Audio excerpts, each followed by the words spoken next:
Hey guys, welcome back here to today's edition of Intuitive Angling, and appreciate you guys checking out today's episode. Guys, we have good news to report today. Yesterday at the season opener of the Elite Series on Lake Guntersville, 52-year-old Hank Cherry won the tournament. This was a non-Livescope tournament. You know, they got half with it, half without it this year on the Elite Series.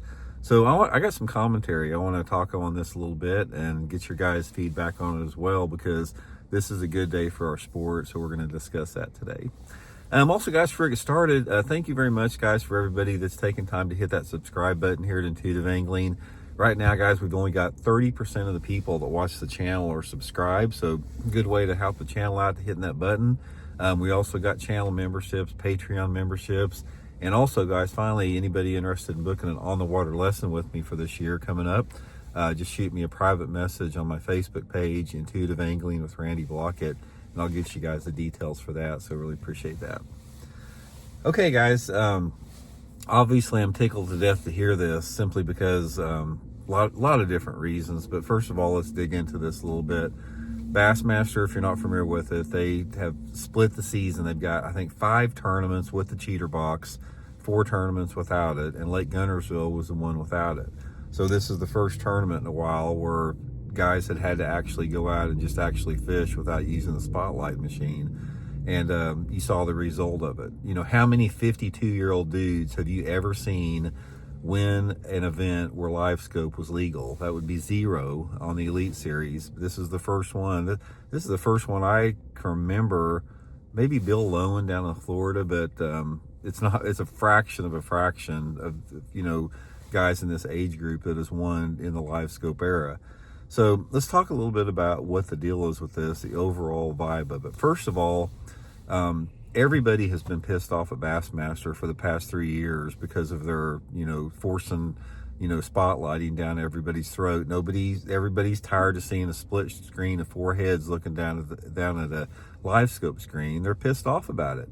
And that outrage that you saw from people not wanting anything to do with watching Livescope was the reason Bassmaster was actually, they had their arm twisted into, splitting up the season, half with it and half without.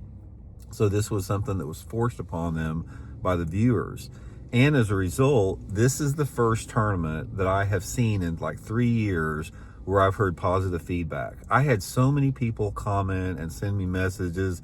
Hey, it's so refreshing to see, guys actually fishing, having to figure out the fish. It's like I heard a ton of positive stuff about it.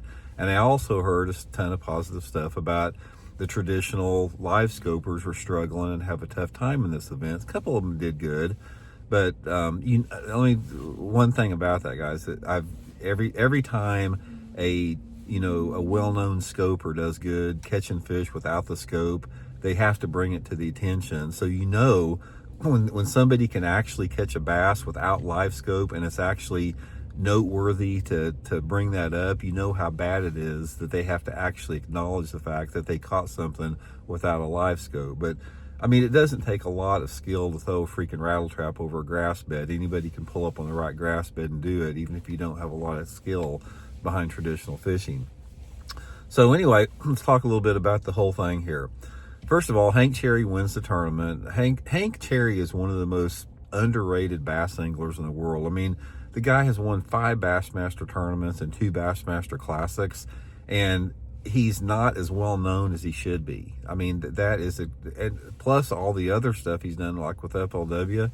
He's definitely one of the most underrated anglers in the country. But here is what I have been talking about forever. It's like when you get everybody out there in a level playing field, and you get, where they don't have the aid of advanced technology out there, this is when the art form of bass fishing, shines through. And just like Hank Cherry winning this tournament on a dang chartreuse grub, fishing it over the grass, that he did obviously something like that when he was a kid.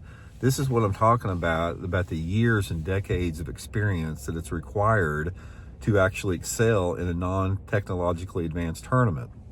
Hank Cherry obviously had a lot of experience with this particular technique, and when the conditions lined up for that, he took advantage of it. Everything lined up perfectly for what he was doing, and that's something that comes from experience. If you're 20 years old, you don't know that. I mean, you've just been out there with your Livescope, and you wouldn't have had that repertoire in your bag of diverse techniques to use in that particular event. So this is what you see in it. You actually see people being forced to use their imagination and creativity and to actually fish to find fish. This is an event where guys couldn't go out and put on their jig head minnow and look at their screen and have their screen show them where to fish at. They actually had to get out there in those grass flats, cover water, determine and analyze the mood and the personality of the bass depending upon the conditions, and find a technique that's going to allow you to catch those fish by fishing to find the fish. It's the art form of bass fishing manifest. And here's a prime example that I don't understand why Bassmaster doesn't take this event and just learn something from it. It's like, we all know that the cheater box has brought nothing into the sport positive. All it's done, it's tore the sport down. It's created this huge chaos and divisiveness among the sport. It's hurt the bass fishing industry in terms of tackle sales and other lure categories. It's pissed everybody off.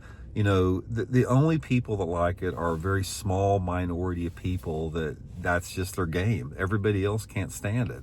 Viewers can't stand it. Nobody can stand it. So is it really worth it? It's like, if you've got a tournament like this where you've got Hank Cherry winning this tournament, a veteran pro out there that pulled this incredible technique out of his bag of tricks, wins the tournament, the viewers like it, everybody's talking positive about it, and then you go back to the next tournament, back to the Livescope. So I don't understand why you don't take the obvious and run with it. If I was freaking the head of Bassmaster, I would sit down and say, oh man, guys, did you see the freaking positive feedback that we got from Hank Cherry winning this tournament, and the positive feedback that we got from not allowing Livescope in this tournament?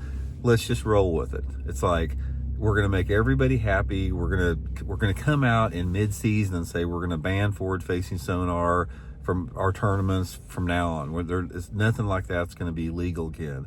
Do you realize that?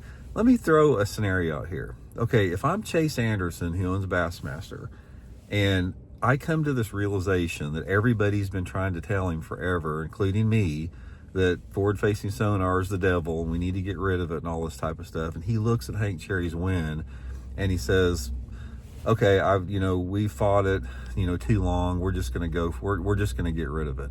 And Bassmaster comes out with a press release tomorrow and say, hey, in light of everything that's been going down, we've been listening to everybody, we've been thinking about it, and we feel it's the best move for Bassmaster to ban forward-facing sonar and any advanced technologies over two-dimensional sonar moving forward. Do you realize, Chase, the stock in Bassmaster, how it would go through the roof?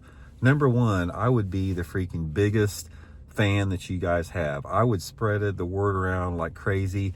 Everybody else they'd have a complete attitude shift in Bassmaster.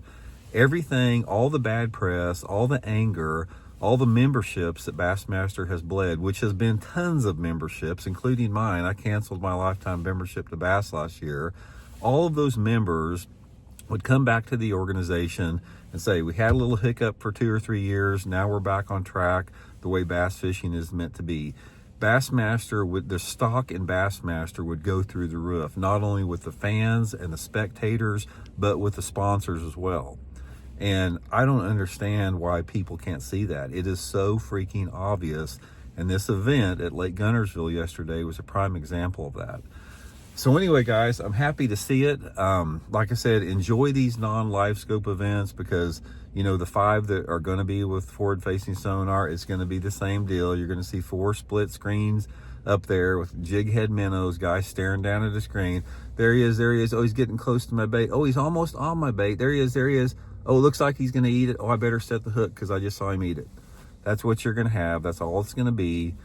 And I think it's pretty obvious what everybody wants to see here. So anyway, guys, hope you're well. Shoot me some comments. Talk to you later.